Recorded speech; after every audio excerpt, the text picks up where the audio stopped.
May karapatan ba ang mga kabit? Kung isa kang kabit, wala kang karapatan, lalo na sa batas at sa moralidad. Masakit pakinggan, pero yan ang katotohanan para hindi ka na umasa. Sa batas dito sa Pilipinas, wala kang karapatan kung kabit ka lang. Hindi ka pwedeng maghabol ng sustento dahil hindi ka asawa. Hindi ka pwedeng maghabol ng mana dahil hindi ka legal na tagapagmana. Hindi ka pwedeng maghabol ng property dahil lahat ng naipon nilang mag-asawa ay para lang sa kanilang dalawa. Pwede ka pang kasuhan ng adultery or concubinage. Legal na asawa at mga lehitimong anak lang ang may karapatan. Tandaan mo yan. Kailan ka lang may karapatan? Kapag nanganak ka at napatunayan na anak nga niya yung dinadala mo. Sustento para sa bata, pero hindi para sa'yo. Sa realidad at sa relasyon, wala kang karapatang magalit dahil ikaw ang pumasok sa relasyon ng may asawa. Wala kang karapatang ipaglaban dahil hindi mo siya pag-aari. Wala kang karapatan sa pera at oras.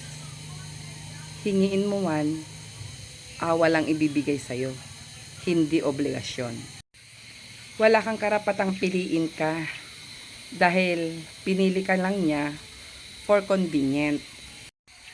Kapag gipit na, babalik na siya sa asawa niya. Ang totoo, palagi ka lang option number 2. Lagi kang sikreto. Takot lang na malaman ng asawa niya o ng iba na malamang ikaw ang kabit niya.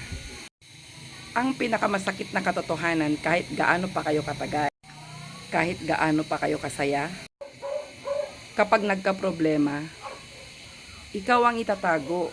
Kapag may family event, hindi ka niya maaring isama.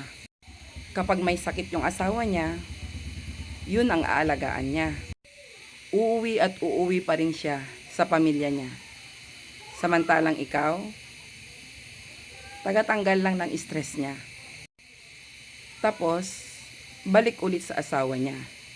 Samantalang ikaw, hindi ka priority. Kahit sabihin pa niyang mahal ka niya. At kahit piliin ka pa, pero yung alaala at pinagsamahan nilang dalawa, bilang mag-asawa, yun ang magiging dahilan ng awayan ninyong dalawa. Kahit punuin mo pa siya, babalik at babalik pa rin yung mga memories nilang mag-asawa. Yung mga pinagsaluhan nila, yung mga memories na nung una silang magsama. Pinakamahalaga yung ang tunay na pagmamahal ay hindi nakikipag-agawan, hindi nakatago, at hindi nananakit ng iba. Para mabuo ka lang at maging masaya. Dahil kung nasasaktan ka bilang kabit, umalis ka. Deserve mo yung buo at tunay na pagmamahal.